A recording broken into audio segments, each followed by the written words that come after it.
যারা আমরা একসাথে রয়েছি সবাই আমাদের ফ্যামিলি মেম্বার। দারুণ দারুণ দারুণ দারুণ।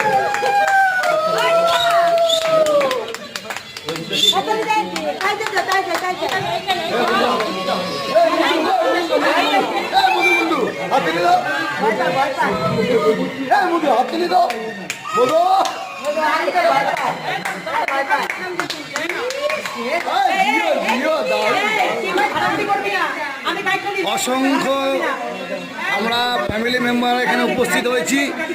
আসলে দুঃখের বিষয় আমরা কালকে রাত্রেবেলা